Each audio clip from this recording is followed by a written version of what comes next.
Hey everybody, how's it going? Happy Tuesday. Hope you had a good Memorial Day. We are live on YouTube, Rumble, and X, so you can always check me out over there. Not on Twitch and Kick this time around. We'll do more. We'll be live on the Big Five when I do gaming, but for the podcast, we'll be doing it at these three. But yeah, welcome to another episode of the Power Up Podcast, everybody. Hope you are all doing well. For those of you new who may not know what the show is about, we take a look at pop culture, find some articles, give my thoughts upon it, keep ourselves sharp, up to date, and, the good side, the bad side, the ugly side. And I'll sometimes try to throw in the scripture side of things when I see it present itself, with hopefully the goal of keeping that nostalgic flame going, or at least rekindling the nostalgic flame. And yeah, trying to just build the channel, have a good time. Hope one day, we can create a solid community, a retro gaming community, a retro pop culture community.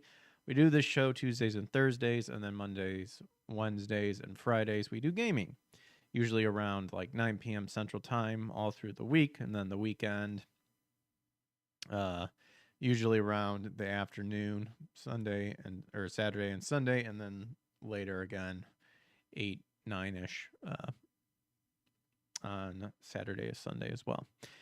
A lot of craziness happening here that we got going on. Kind of the big articles is ProZD, however you want to pronounce his name, whatever.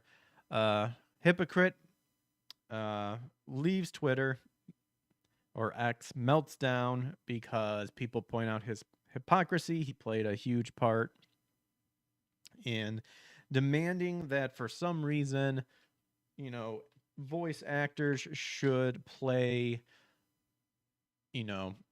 people of a certain ethnicity should only play the people of said ethnicity, and, to promote equality and all that stuff. Well, lo and behold, it does happen. And then he bitches about how he's only getting Asian roles. And now recently he just announced he's playing a character who is fat and white.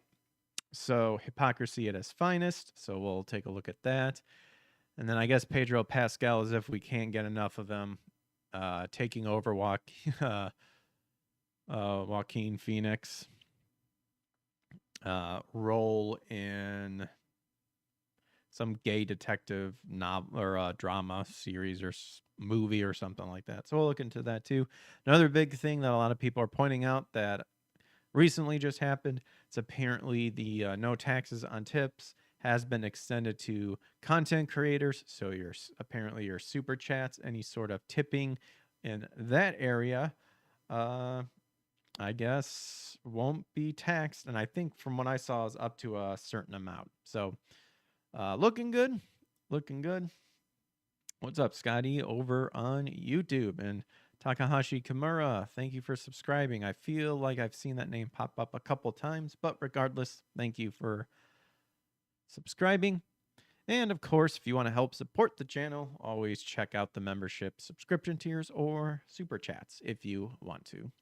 But I'm humbled and blessed to hang out with anybody who wants to hear my rants and myself actually being up to date on what's happening in pop culture.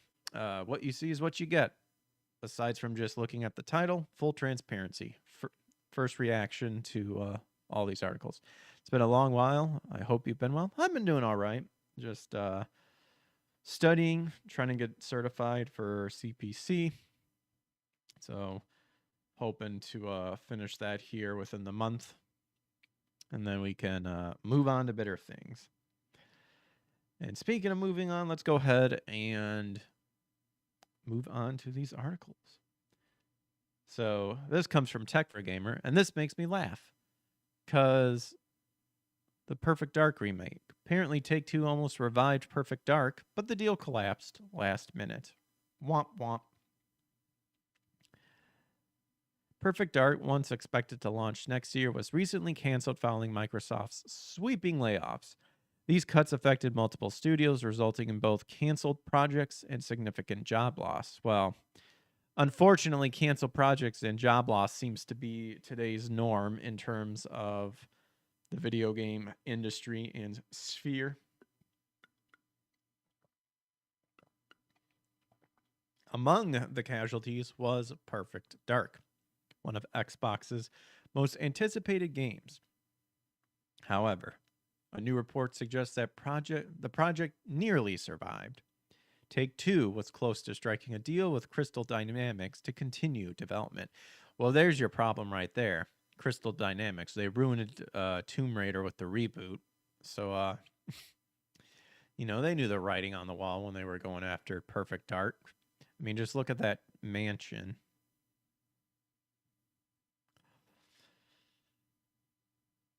But talks collapsed at the last minute.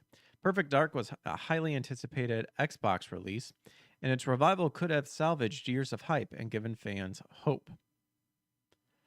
According to Bloomberg, one of the most reliable sources for gaming news, Really? Maybe I should add Bloomberg into my repertoire of where I scour for news. Take-Two had made an offer to Crystal Dynamics to continue Perfect Dark's development. However, both companies were unable to reach an agreement regarding the long-term ownership of the IP, which ultimately led to the deal collapsing at the last minute. Following this, the developer was also hit with layoffs. Reports suggest that Take-Two wanted full control of the franchise in order to fund development and eventually publish the game. Microsoft, however, had a different stance and was unwilling to give up ownership of the IP. You little bitches.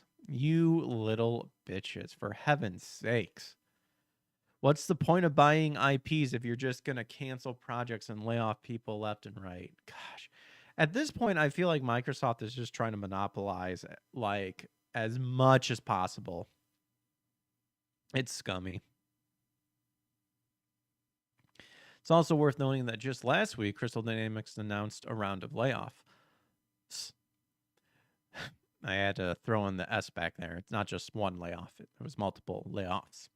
These cuts are believed to be a direct consequence of the failed deal. So it's fair to assume that Perfect Dark may no longer have a future. The game initially impressed fans with its gameplay reveal, sparking excitement across the industry.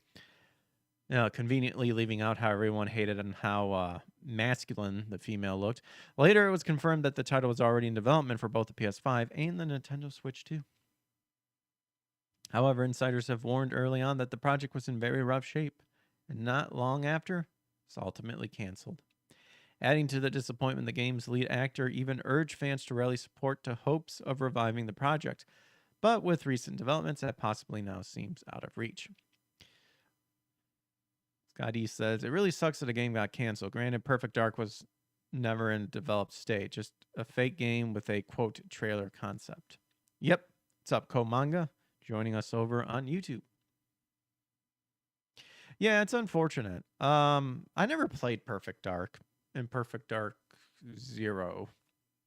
Actually, I remember playing Perfect Dark Zero back when all my friends got 360, because I think that was a game. Was that a game that was bundled with it, or one of the very first games? I think it was actually bundled. I got a 360 when Gears of War came out, and then that's all I played. The OG is a blast. I know, and I should play it because I really like GoldenEye, and I know they took it's the same people who did GoldenEye and stepped it up a notch. And there's mods out there that has taken Perfect Dark animation and stuff and combined it with GoldenEye and stuff. Big GoldenEye modding community. So there you go. Kind of looks like Perfect Dark is no more.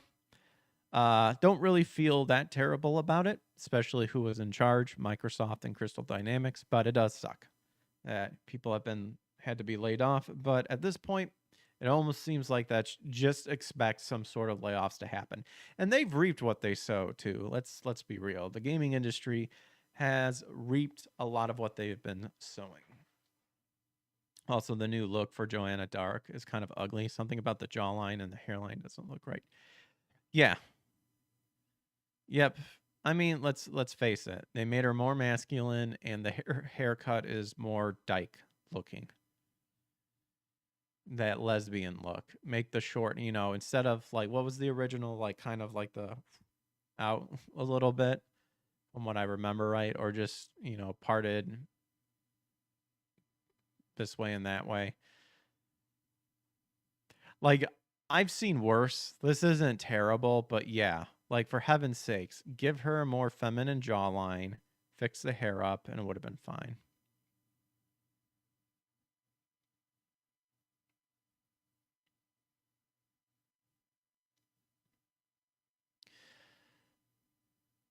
Oh, apparently I had a video game chronicle version of Take Two Talks to Save Perfect Dark. Probably the same info.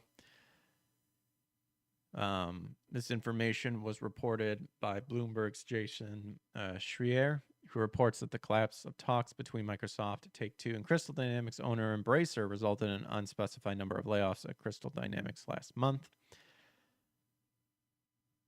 Crystal Dynamics was co-developing Perfect Dark alongside California-based The Initiative before the game was canceled in July and its developer closed as part of a sweeping layoff across Microsoft. The game, a remake of the classic spy shooter from developer Rare, is announced in 2020, featured in last summer's Xbox Summer Showcase.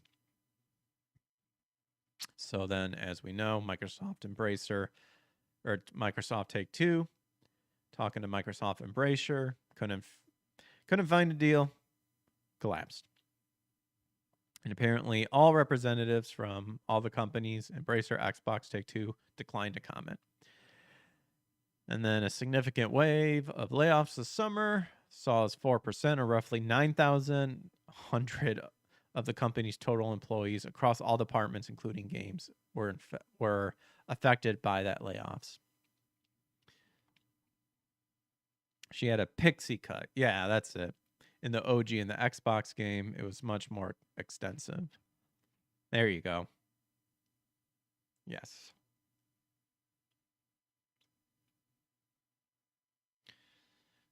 Bounding into Comics put out an article that pointed out something that we can read up on. That was Cyberpunk 2077. Nintendo Switch 2 sales numbers show players still prefer physical media over digital. To the surprise of absolutely no one, save maybe a number of disconnected corporate strategists, CD Projekt Red has confirmed that when it came to, quote, which format sold more, the physical Nintendo Switch 2 release of Cyberpunk 2077 blew its digital counterpart out of the water. The detail regarding the game's Switch 2 sales split was provided to the public courtesy of I keep wanting to sing CJ because project is spelled with the J. CD Projekt Red themselves, who released the information as part of their H1 2025 earnings presentation as hosted on August 28th. Therein, amidst a visual breakdown of the studio's current financials, its joint CEO, Mikao Nawakawski, presented investors with a massive graphic detailing the channel split or the difference in sales between different channels of release for the Switch 2 port of Cyberpunk 2077. So I'm assuming this, I mean, it's not terrible. I think this still looks like crap. You might as well just play the PC version. But according to the numbers, the portable release made up 75% of all the game sales in the first month following its June 5th release, while the digital download version amounted to just 25%. In other words, the physical edition sold approximately 50% more than its intangible counterpart, a non-insignificant gap to say the least. I remember buying Cyberpunk 2077 when it came out. Like, I have the physical. I think it was physical. I have a box and everything, unless it was like some gay code. But I got it from GOG, so I actually own it. So, of course, while said gap is admittedly stark, it's not altogether unsurprising. As was the case in console generations past, when a player bought a physical edition of the game, they would be able to play it straight out of the box, no downloads or internet connection required. Sure, some games may have asked players to download an update or extra DLC to get the complete experience, but the disc or cartridge itself would still allow a consumer to play the full title they had purchased. Still, though, the fact that it was able to be ported on the Switch 2 is nuts. This is true. Can't ignore that. Although I heard that third-party games on the Switch 2 overall are not selling well, but I'm going to assume Cyberpunk's like the top tier one that like actually did well. Instead, the console's proprietary game key cards serve as a sort of real-world digital rights management tool, which, when initially inserted, grants players a digital download of the game given. And in making it more annoying than just buying the digital version, the need for a download to verify itself against a few bits of code actually include on the game keycard means the game can only be accessed when its cartridge is presented inside the console. Nightmare for anyone who may find themselves without an internet connection, like active travelers, deployed military servicemen, or individuals who happen to live in particularly rural areas. There thankfully exists a small handful of titles whose developers sought to include their full software on their game keycards. And we mean small. I didn't know about this.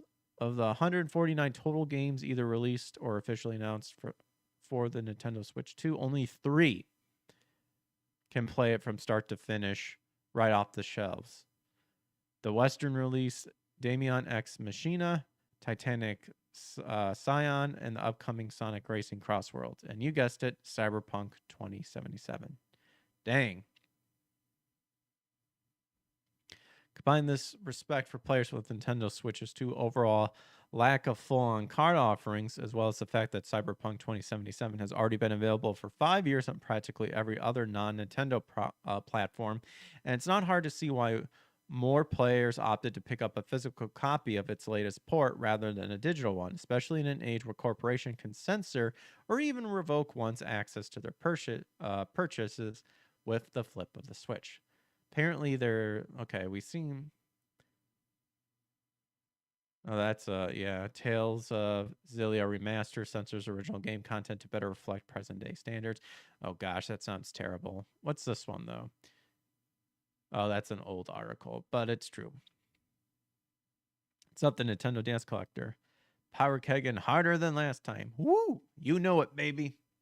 You know it. Pedro Pascal being gay as always, and ProZD just proving on how crappy the vocalization of voiceover is. And that we ultimately just need to start over. Almost like it worked in the past because the ideology wasn't part of the process. Therefore, people of different ideologies could just do it, and based on talent and merit, got you the part. But yeah, that Tales game got butchered really hard. That sounds awful. But more proof of the pudding that people want physical media. And we definitely need to see a lot more of this too, to hopefully change the minds of the companies, CEOs, and all that stuff. The sad thing is they don't want to completely go digital because they know, well, I worded that incorrectly.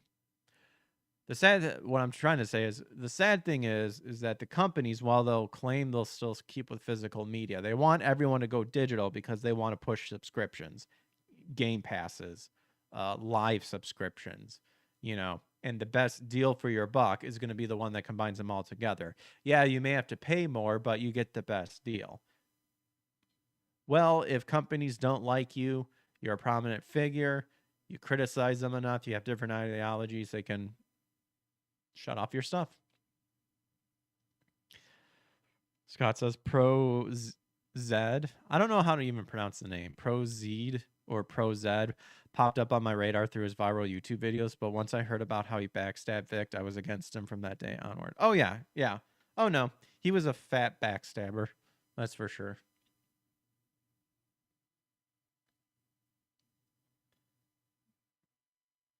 A lot of them are, as we fully are aware of. Karen M. Hey, how you doing, Karen? Thanks for swinging by on the old YouTube. So with all this talk, Ubisoft, also from a Tech for Gamer article, Ubisoft pulls back from sharing game sales figures with an analyst firm. That doesn't sound good at all, does it? Oh boy. So despite their desperate attempt to make a comeback, Ubisoft still couldn't hit the mark with their recent Star Wars Outlaws and Assassin's Creed Shadows. While the latter was a success in the publisher's book, the same cannot be said for Star Wars Outlaws. Regarding sales, Ubisoft has kept the official sales number for these games close to the chest. That is, they've stopped sharing figures with other sources, such as leading analysis firm Circana. For Ubisoft to stop sharing sales figures means that their recent titles performed poorly. Perhaps they're trying to control the sales narrative by not revealing figures and instead labeling the game's performance as good. Oh, tech for gamers. You can tell they're a little bit biased on, what side they lean, which is fine. It's good to get perspectives from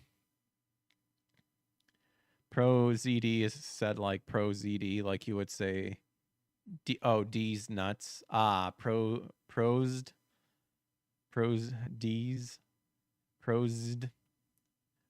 I don't know. I think it sounds gay as hell, regardless. I'm just going to say ProZ. Oh, thanks, Greg. I'm doing well. Good. I'm glad to hear it. Also, he looks like a walnut from Planet vs. Zombies. Very true. Very true. Anyway, but yeah, tech for gamers, you can tell they're a tad bit biased and you can tell which way they're leaning just from the fact of saying like, Assassin's Creed Shadows was like was a success in the publisher's book. I mean, I guess they're just saying the publisher thinks that Assassin's Creed was of Shadows, labeling the game's performance good.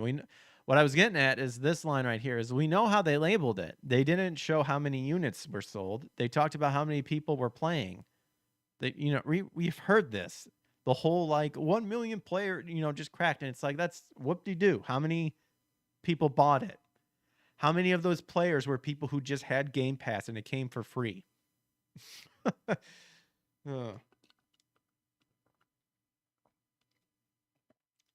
Scotty says, heading off for now. It's getting late on my end and I want to fix my sleep schedule. Peace, Greg. Great to have caught a stream of yours again. Cool, dude. Yeah, I know I've had to change a little bit of my schedule, being a little bit later.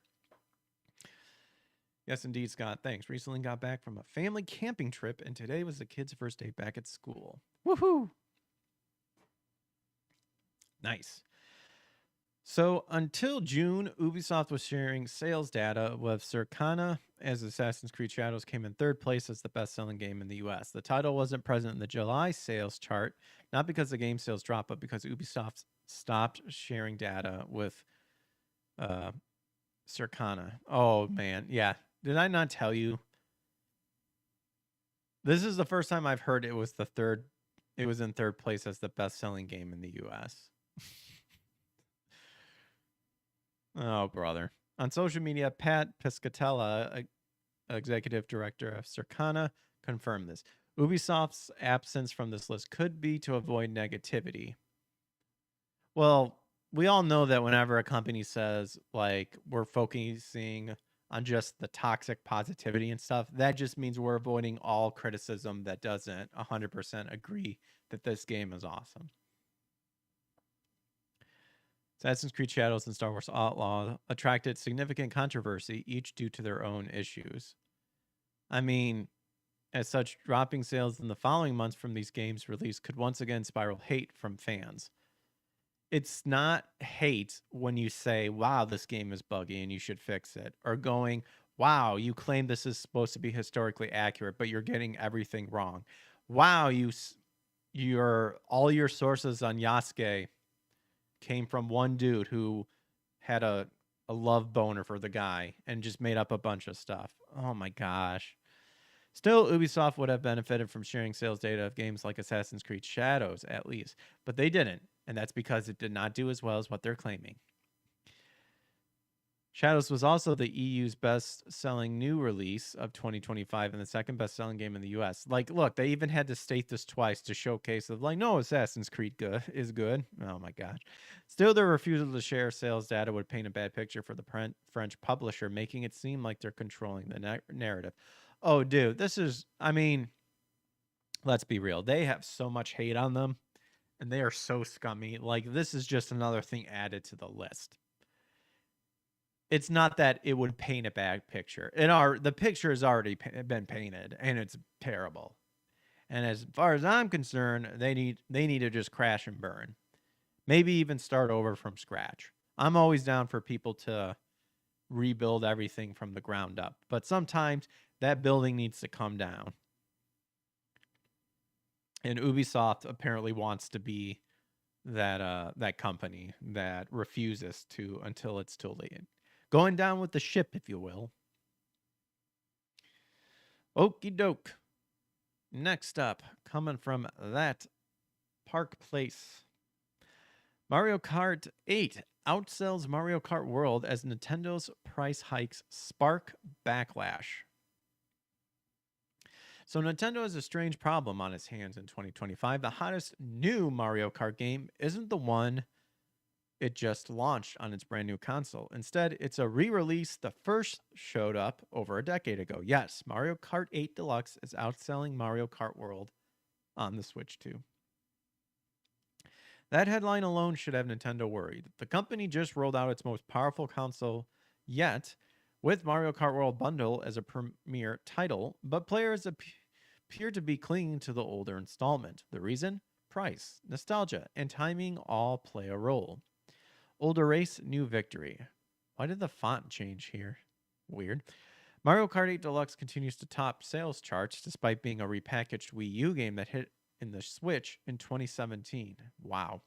Switch 2's big launch title, Mario Kart World, has crossed more than 5.6 million copies sold so far, bolstered by bundled systems. But on its own, the game isn't outpacing its predecessor, which is remarkable considering World is supposed to be Nintendo's bold leap forward in the franchise. Gamers are essentially saying if you want to charge $80 for a new entry, they'd rather pay less for a proven classic that still runs beautifully. Doesn't help that Mario Kart 8 Deluxe comes loaded with years of DLC, polished gameplay, and a reputation as one of Nintendo's most beloved racers. Boom.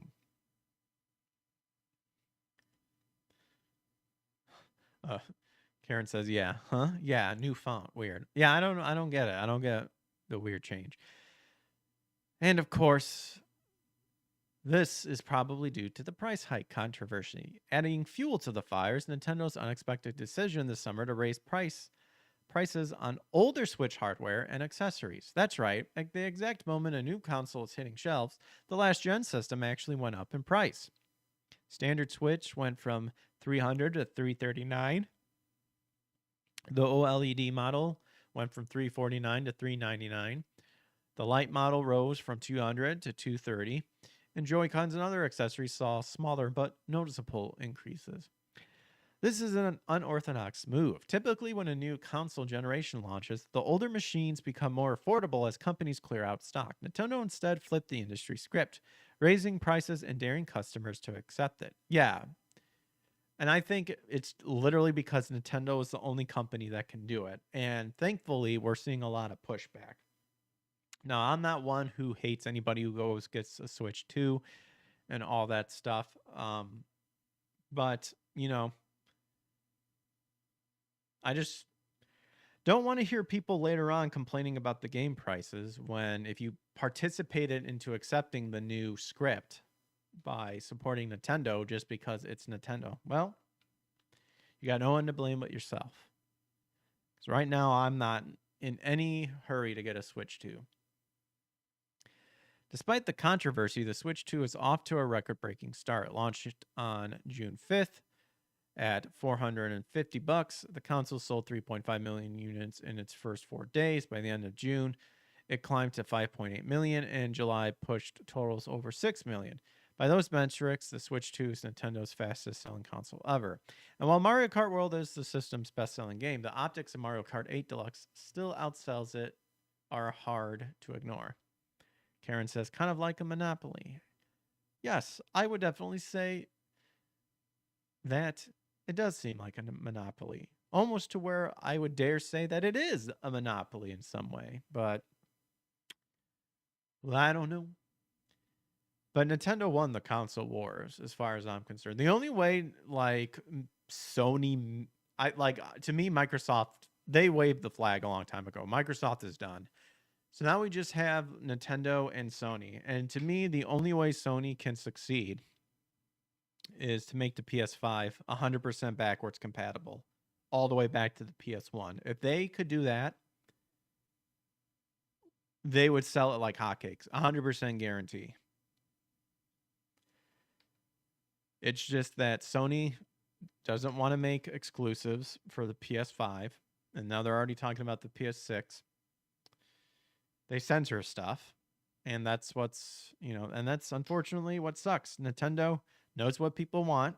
They know how to make Nintendo games, and they know it's going to sell, which gives them the bold strategy to do this, which to me is quite disgusting, especially when they go after emulation and all that stuff and gaming perseverance. Because if you're literally won the console wars, part of it should be like, not like we like to think and remember of like the hard work out of all these years, and preservation should be part of that, but Nintendo has no interest in it. It's ridiculous. Bigger story here is what it says about consumer behavior. Video game fans are increasingly resistant to climbing prices. $80 base game is a tough sell when inflation has already hit household budgets. When paired with Nintendo's unusual decision to raise prices on old consoles, it makes sense that players might lean into cheaper, more familiar alternatives. In some ways, this mirrors what's happening across entertainment. People are turning to older, proven titles instead of spending more on untested ones, or ones that claim to respect the older ones and then just ruin it. Just as streaming audiences are rewatching comfort shows rather than new prestige dramas, gamers are racing back to a tried and true Mario Kart. Is Nintendo's goodwill running out? Oh, yes, it is. Nintendo has earned goodwill with fans through decades of trusted franchises, but it risks squandering some of that trust. Switch 2 is a hit, but Mario Kart World's relatively softer sales suggest that pushing prices too high can backfire. Raising prices on outdated hardware while charging more than ever for new games creates the appearance of squeezing consumers. Nostalgia only strengthens that sting. When people realize they can get more fun for less money from a game that's already 10 years old, the comparison becomes impossible to ignore. Nintendo may be in the lead with its new console, but in the race for goodwill, Mario Kart 8 Deluxe just left Mario Kart World eating dust. And I agree. I think that was a really good and well-written article. Good job, Marvin. Good job, Marvin. You did it. You won.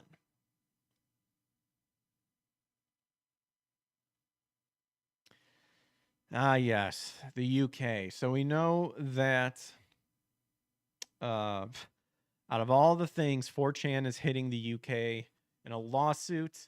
Well, Steam now requires age verification in the UK. It's not to be surprised. It's just unfortunate that we're seeing this.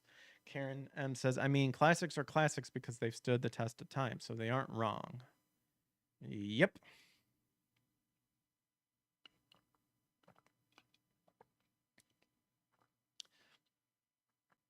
So in advance of the UK Online Safety Act, popular digital PC games platform Steam has added an age verification process on mature games.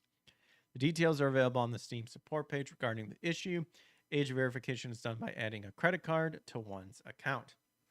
It's worth pointing out that naturally, those who've already done so in the past won't be required to perform any further action. See, that's the thing. As noted in our previous post, the Act places the responsibility of assuring user safety on the online platforms in order to prevent children from accessing age-inappropriate content. Once again, the government should not be responsible for doing that. It should be the parents. And as far as I'm concerned, if online platforms are following the already established law that's been established for quite a while, this whole UK Online Safety Act is all about totalitarian censorship. Some of the more notable platforms include Discord and Xbox, which has already started encouraging their users to confirm their age earlier this year. Apparently, this article was written by Hustis, and I love the farmer pick. He almost looks like Hustis Bag from Courage the Cowardly Dog. My backlog is bigger than your backlog. Oh my goodness. What's this previous report? Oh yeah, we've read this one. So a rather smart article, a rather small article, but unfortunately, it's just all but confirming that yes, people are taking into action the stupid UK. Except 4chan. 4chan has filed a lawsuit and told them pretty much to go fuck themselves. And that the majority of internet comes from the US, so we have no reason to listen to a totalitarian regime, hundreds of millions of miles away. Well, here's something that could also change everything. And that is a Florida law that banned assassination classroom has been blocked by a judge. So, a Florida law that was used by conservative groups to ban Assassination's Classroom and other famous anime titles has been overturned by a federal judge. Signed into law in 2022 but expanded in 2023, the law was struck down on the basis of it being a violation of the First Amendment right to free speech. And I know Texas is doing something similar here in that past, but that one has a little bit more to it, to where I think if you read it a little bit further, it has a bunch of already established stuff, but people are still freaking out that it means, anything depicting a minor or something like that in anime, cartoons, anything, that sort of thing. I think Legal Mindset talked about it. He might have given an update on stuff about that. Check him out and see if you can find out if he's mentioned about it. So the Florida bill did two things in relation to book censorship. Demanded school libraries to remove any book containing, quote, obscene content, and it empowered any resident of any county in Florida to demand any remaining titles removal from the libraries. We covered how this lawsuit was used to ban Assassination Classroom in one Florida county in 2023. But that was just the beginning, with Pen.org documenting nearly 5,000 cases of banned books in Florida, the highest in the nation. Dang. Manga fans were not the only ones critical of the bill that was just overturned. The bill was also criticized by leftist activists who called it the Don't Say Gay bill due to a provision in the bill banning students from learning about LGBT plus issues in school. Well, that one I do agree, because the school is a place to learn, not to learn about issues that are a lot of made up issues.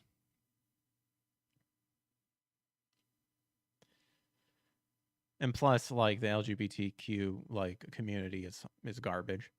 They're scum. I mean, I already read that. Most animes are weird and pervy, says the Nintendo DS collector. That's the thing.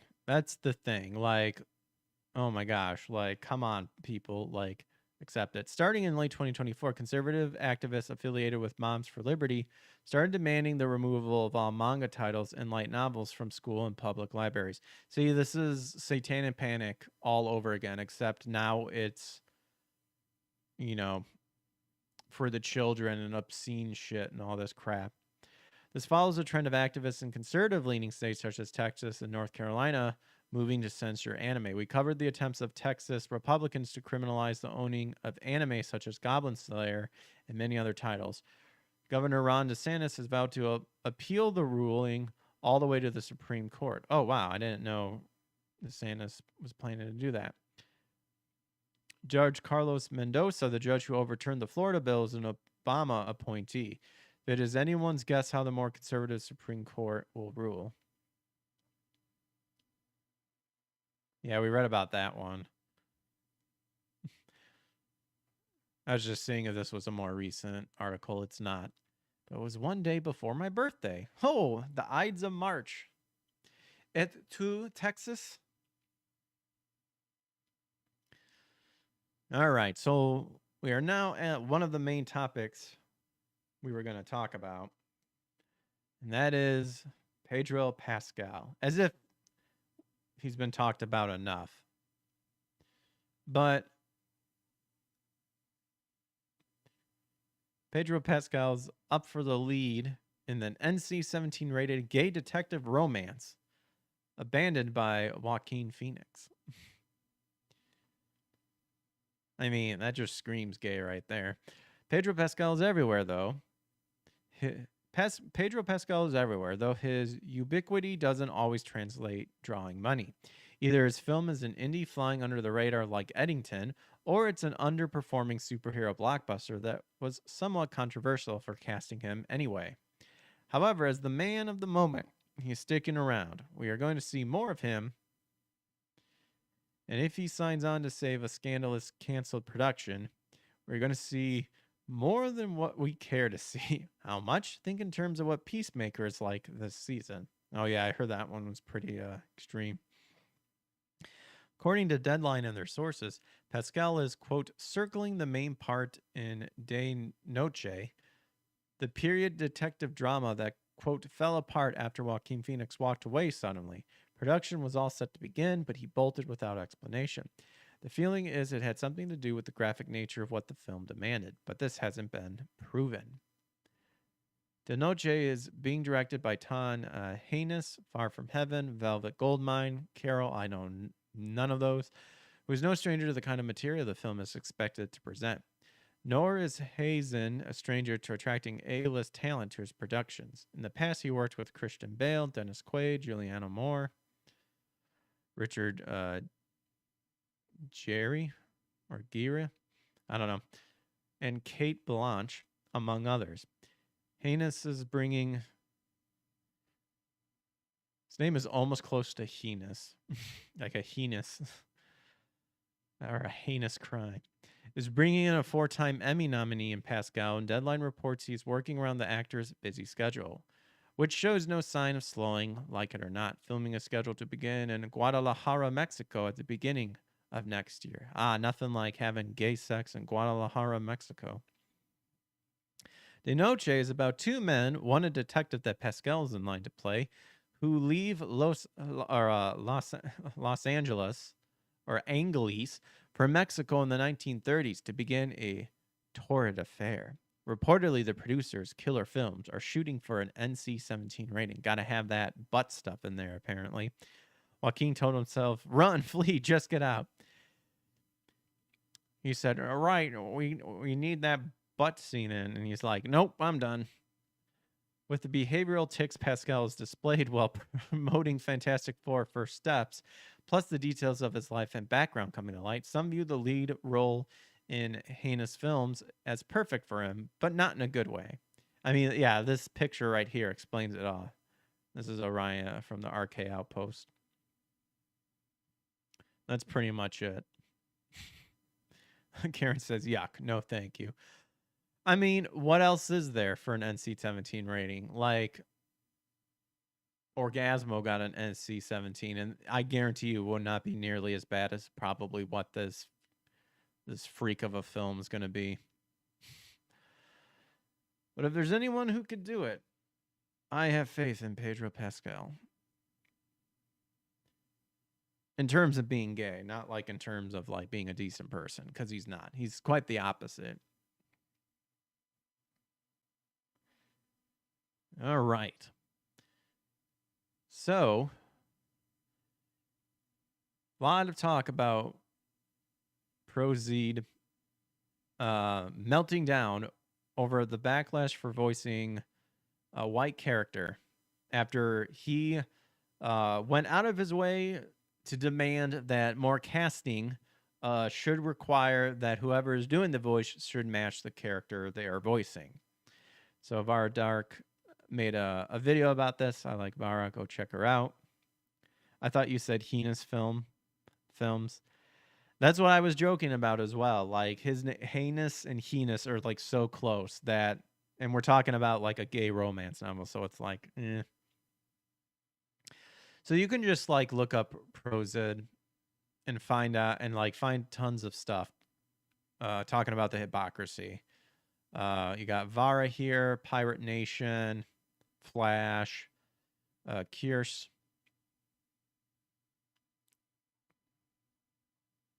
Yeah, but Pirate Nation has it right here. So ProZD, Haynes Films. Yeah, probably. I don't know. Probably my dyslexia kicking in. known as Sungwon Cho, left Twitter after criticism for voicing a non-Asian character, despite advocating that voice actors should match their character's race. And this is why they are all getting replaced by AI or being fired, which is rightfully deserved, by the way. Any sort of woke voice actor or vocalization should indeed get fired.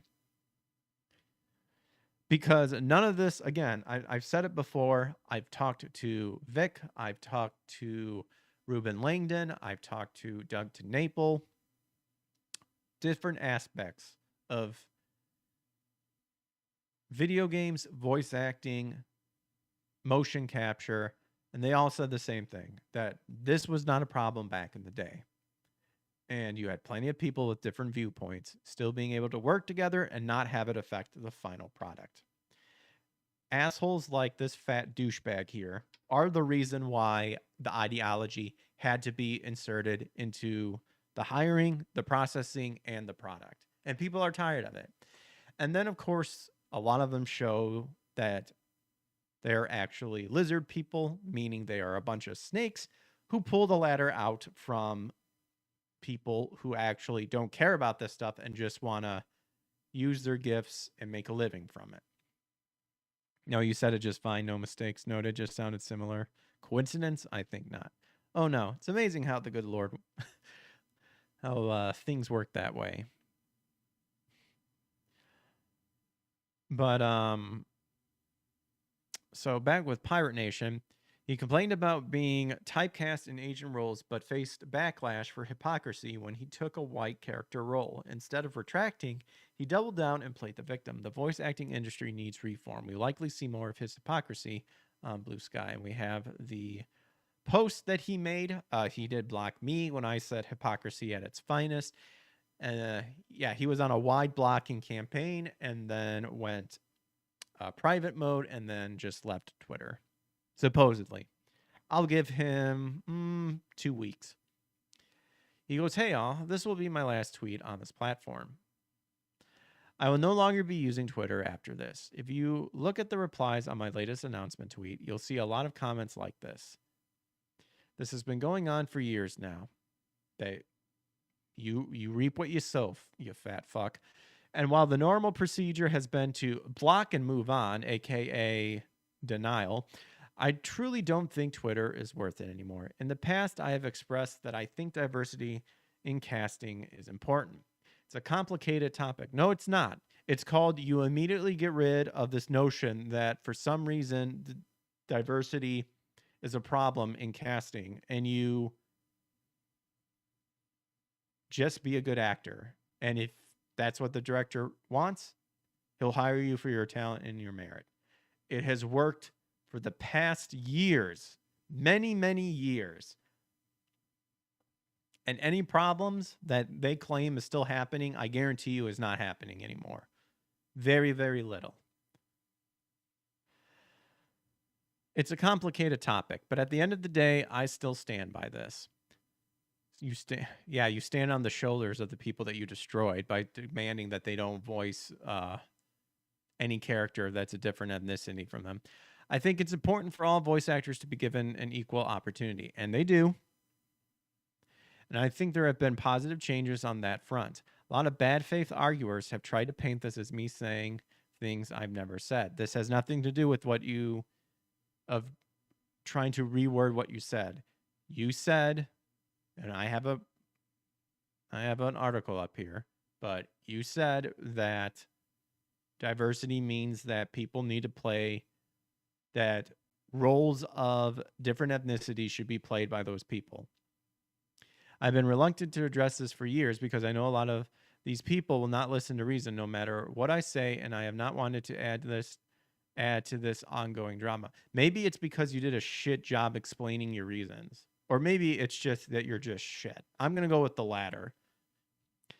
Twitter especially is a cesspool for hatred, and it's been awful these past few years. Let me guess. It was perfectly fine when Elon didn't own it, right? Where they went on, where people could get banned for wrongthink. But I think it's important for people to know that this has been happening. This is the last time I'll comment on any of this. Goodbye, Twitter. You truly suck ass. Well, you are truly a fat ass. So no one's missing you. Oh, Asmongold made a post. He never believed that shit to begin with. He just used it to bully companies into giving him roles and to disadvantage his competition. Completely deserves all the hate, turned the industry toxic, and now the toxicity has turned on him. Yep.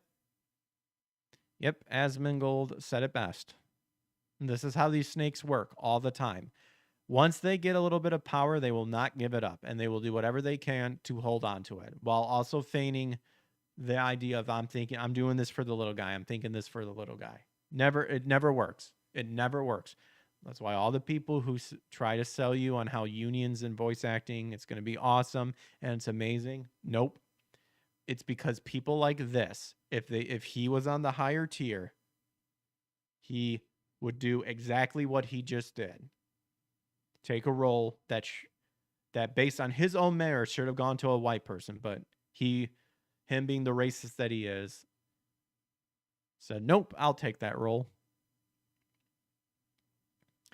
But like I said, you can just go on X and find a bunch of videos. Like I said, Flash, Curse, Mr. Philip Chan says, I win, you lose. Shows up, pushes DEI agenda in voice acting, fucks over a bunch of voice actors and costs them their job, refuses to elaborate, leaves. Yep. To cast authentically means to hire actors who resemble or relate to the characters they are playing. Yep. Oh my good lord. Lady Shell did an amazing drawing. So yeah, getting a lot of hate. And like I said, for what we have going up, why is YouTuber ProZD receiving backlash for his opinion on race-based voice acting? The controversy explained. This is from Know Your Meme. This should explain what it is. Creator's recent comments regarding his personal job hunts in the voice acting field have garnered criticism for some of his followers for what they believe in short-sighted hypocrisy. I don't want voice acting restricted to race. Then why did you ask for it? Made a series of tweets lamenting about how his agent was unable to bag him auditions for non-Asian characters. Internet users dug up the creator's history of advocating for race-based casting. And then here's a recap of ProZD race-based casting cost controversy. So this also comes from Know Your Meme. Got an audition to prominent cartoon where I was sent just the Asian characters. Looking through the rest, I told my agent, hey, I'm happy to read for these, but can I read some of the others? To which I was told all those characters are drawn as white, so no. Kabam. To add extra insult to injury, the character I got sent was labeled Middle Eastern, Southeast, or Southeast Asian because, that's all the same, right? You can just lump them all into one. My agent told me that's just how some major studios are doing things now. Remember, he asked for all this. Naysayers will go, oh, don't you want authentic casting? If your entire main cast is all white and you have one token side character who can apparently just be any type of Asian, that is not a level playing field. No, it doesn't matter. You asked for this, you piece of shit.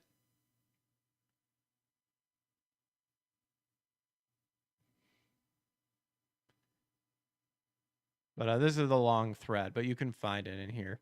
But yeah, dude's just getting cooked online, and it's deserved, and no one misses him. So, like I said, he's reaping what he sows. You can find a bunch of info about this, but it's absolutely hilarious. But enough with that. Let's end the show here with some uplifting news. Like, for example, Warwick Davis returns as Professor Flitwick in HBO's Harry Potter series. I mean, it's cool to see the old characters, but then again, it's like, this is supposed to be a reboot, and yet you're just bringing the same clothing, the same actors, or some actors back. So is it really a reboot? So the HBO Harry Potter reboot series just got a major injection of nostalgia in the form of veteran actor Warwick Davis. In a move that is longtime fans buzzing, Warner Brothers and HBO announced that Warwick Davis will reprise his roles as Professor Phileas Flitwick, the Hogwarts Charms Master, in the sprawling multi-season reboot. His return marks the first time an original film cast member has been confirmed to cross over in the new production. The news was unveiled during the annual Back to Hogwarts celebration, a day when Potter fans gather worldwide to mark the start of a new year. New school year at Hogwarts, it was the perfect stage to drop the cast bombshell, and it's already being hailed as one of the smartest choices HBO has made since announcing the reboot.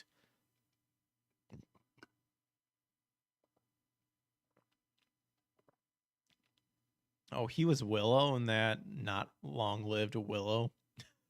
Disney Plus. Ugh. Warwick Davis is no stranger to the wizarding world. Across the 8-film saga, he portrayed not only Professor Flitwick, but also the Goblin Griphook. While other roles are being recast for the series, actor Leigh Gill will play Griphook this time. HBO and Warner Brothers decided Davis was irreplaceable as the pint-sized charms teacher. For fans worried about the reboot drifting too far from the magic of the original films, Davis Returns offers a symbolic through line. It sends a message even as the story is retold with new actors. Some pieces of Hogwarts remain timeless. A stacked yet controversial cast. Warwick Davis joins an ensemble that mixes rising newcomers with veteran talent from the Harry Potter HBO series. Dominic, and then you got the list here. The big one is Payapa Esidu as Severus Snape. Stupid. Hogwarts staff was also included Serene Saba as Pomona Sprout, Richard Durnan as Cuthbert Binns, the ghostly character cut from the original WB Moves, and Brid Brennan as Madame Pomfrey, younger cast members, and you got other people here. But of course, it's not without controversy. Snape reimagined. Perhaps the most divisive casting announcement so far is Payapa Esidu as Professor Severus Snape. While Esidu is an accomplished actor with credits in I May Destroy You and The Lazarus Project, many fans immediately saw this as yet another example of Hollywood race-swapping a legacy character for the sake of optics. And it is. To me, you can't explain it. It is. Alan Rickman's Snape wasn't just a strong performance, it was one of the most iconic portrayals in modern cinema. His physicality, voice, and aura define the character for millions. For HBO to discard the image and replace it with a race-swapped version strikes many as less about honoring the source material and more about virtue signaling to critics and activist circles. Social media backlash was swift. Potter fans accusing the studio of ignoring the books in favor of pushing modern identity politics. For a series that claims to be a faithful adaptation, the movie is already being seen as hypocritical. HBO cannot convince audience that these casting choices serve the story rather than the latest Hollywood agenda. The new Harry Potter series could be fighting an uphill battle before the first episode even airs. First episode could be the worst episode. We don't know. So will this work? Will fans reject it? Or will fans reject it? Meaning, can lightning strike twice? Has a lot riding on the reboot. That would be Warner Brothers Discovery after years of trying to recapture the Harry Potter magic with spin-offs like Fantastic Beasts, which sputtered to the finish line. This series is their attempt to return to the foundation that built the brand. Nick Frost's Hagrid is terrible. I'm saying it right now. His face is too thin. He's supposed to be a half giant. He's supposed to be husky, bulky. His face needs to be more, have more, whether it's fat or girth or whatever you want to call it. This doesn't work. And to me, it just looks like a very thin guy trying to look very big and hiding behind long hair and a beard. Which to me doesn't I don't know. The fan skepticism remains high. Many lifelong Potter readers feel the original films still hold up, flaws and all. Others worry that recasting iconic roles will alienate the audience that grew up with Radcliffe, Watson, and Grint. Bringing back Warwick Davis for the Harry Potter HBO series may be a calculated way to soften the blow. It reminds fans that the reboot isn't trying to erase what came before, but to build upon it. Whether that reassurance will be enough remains to be seen. To me, though, it shouldn't be built upon. It should be an addition to. That's what it should be. Like, all the material is in the book. Why these people refuse to follow it is beyond belief. Fucking Papa, or however you pronounce his name, could be Shacklebolt for all we care. He could be someone else. Plenty of diversity in the books. And they're just like, nope, he's got to be Snape. Stupid.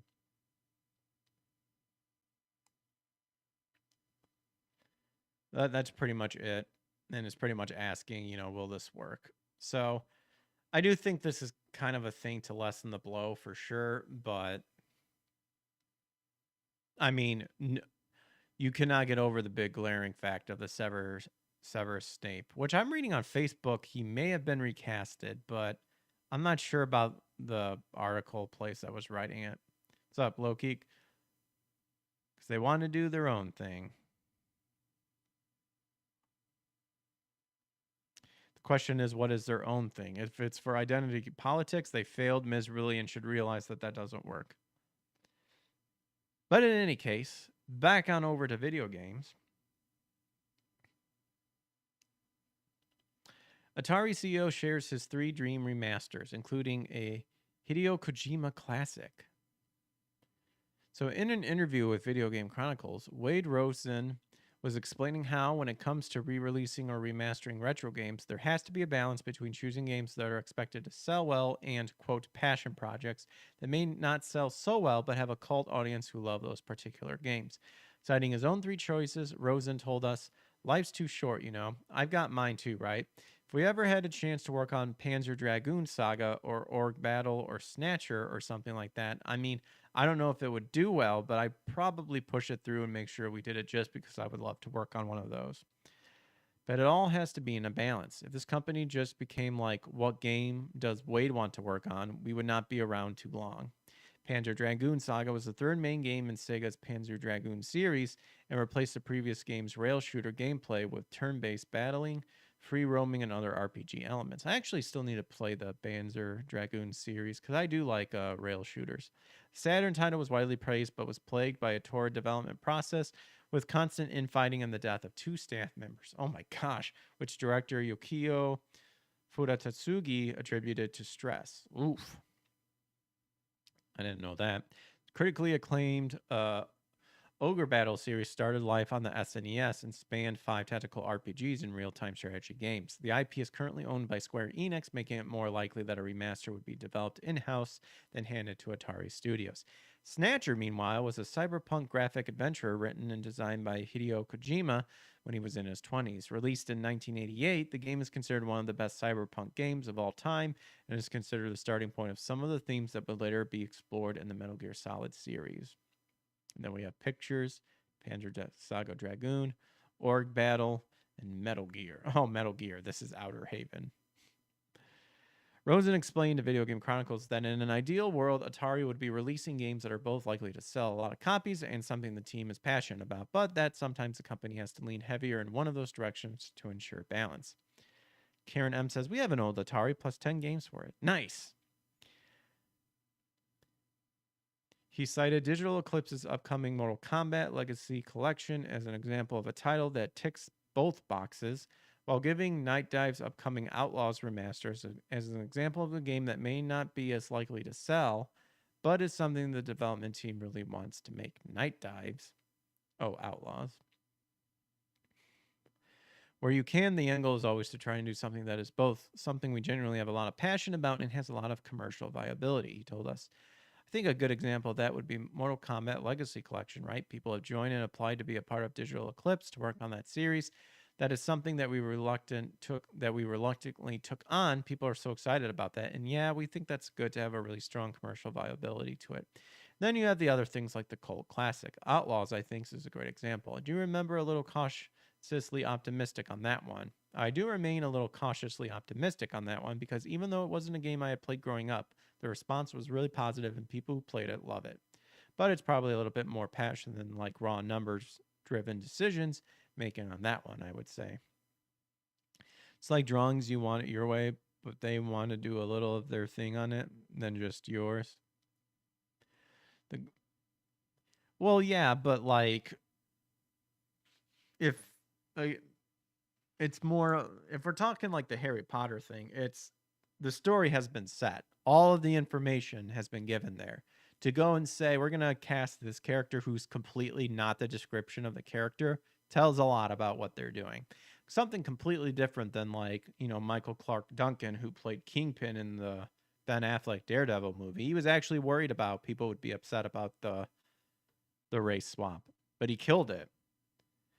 But again, that was back in the day where merit and talent was the prime factor, and people, the race thing didn't matter. They are doing older games now as remasters, I noticed. Yeah. So that brings in a whole nother thing, is how true will the remasters stay to the original. Goal is when you can get them both, but at the very least, I think that's a part of the give and take in the business. If you go too far in any one direction, if you're only numbers driven, it crushes the spirit of the company. If you're only passion driven, well, you oftentimes don't have a company. Maybe. Depends on where you're applying that passion driven. We're seeing a lot of both those in the industry right now. And so we try to straddle the line, but we definitely let the team pick we all work together and choose jointly of what we're going to work on, but there will definitely be a few like all that the team kind of throws out, and I'm like, yeah, let's give it a swing. So there you go. I think that was rather encouraging to hear. And the last article I have is Rocksteady hires former Assassin's Creed director possibly for a new Batman game. The Arkham series will continue to live on despite the blunder that happened in Suicide Squad Kill the Justice League. Rockstar is already working on the next entry in the series as confirmed by job listings. Now, the game's development is being ramped up significantly as it has found a new director, a former Ubisoft Singapore employee known for directing Assassin's Creed Valhalla and Mirage, has been hired by Rocksteady as a game director. I mean, but how good did Valhalla and Mirage did? I don't know.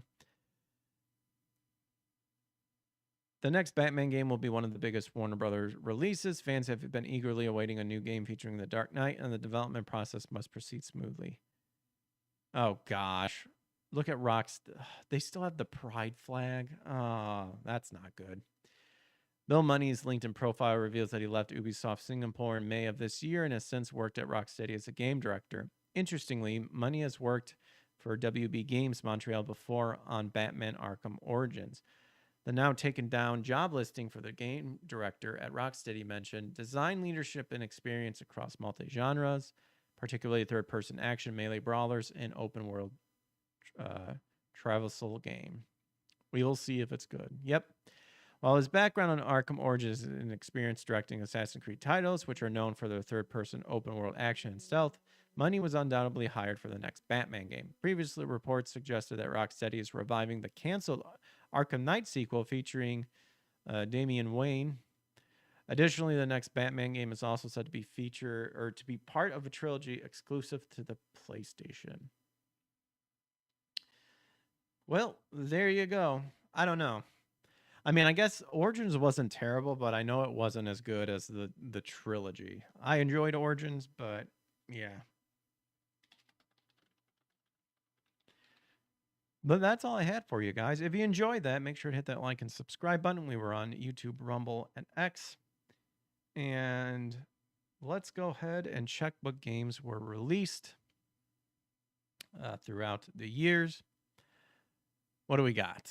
September 2nd.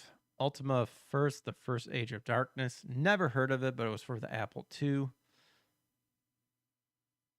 Oh gosh, you got Duke Nukem from Game Boy Color. Front Mission 3, PlayStation. ISS Pro Evolution. Ooh, Wild Arms 2. I actually have that game, and I need to play it. Blade 2, Sonic GT 2002. I feel like I see this game all the time. Karen M. People have been learning accents/acting like they're from different places since the dawn of film. It's called acting for a reason. In Shakespeare days, all roles were played by men, included women's roles. Yep. One of the best Justice League games was on PS2 when you faced Darkseid.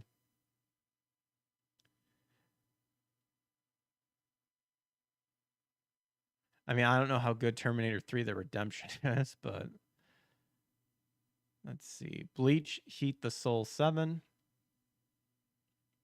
JoJo's Bizarre Adventure, All-Star Battle R.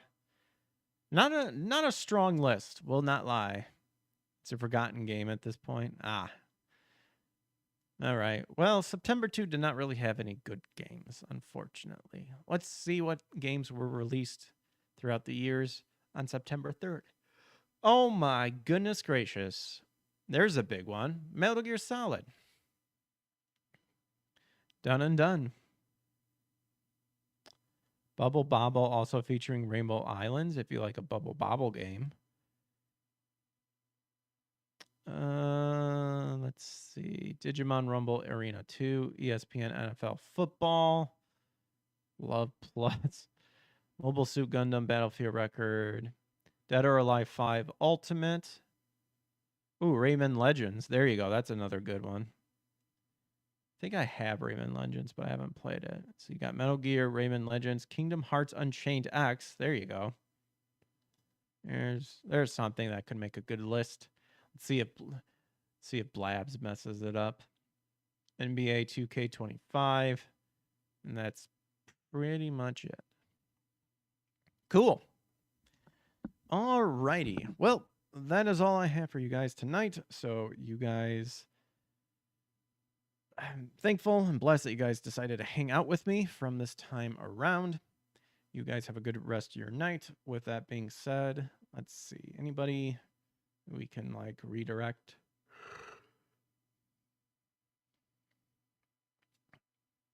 That I follow online?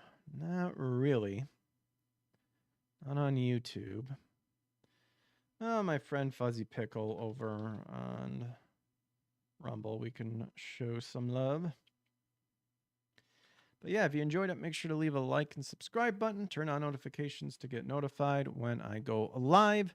And of course, you can always check out membership and subscription tiers, super chats to help keep the channel going and to see more content. Because Trump apparently has extended the no taxes on tips to content creators, to digital stuff. So yay! But yep, it's called Justice League Heroes on PS2. Okay, cool. Thanks for that, Loki. But thanks, Loki, Karen, Scotty, Komanga. Thanks for all hanging out. Catch you guys on the flip side. See you on tomorrow. We will be continuing Castlevania Symphony of the Night. Don't miss out. Till then, God bless. Peace.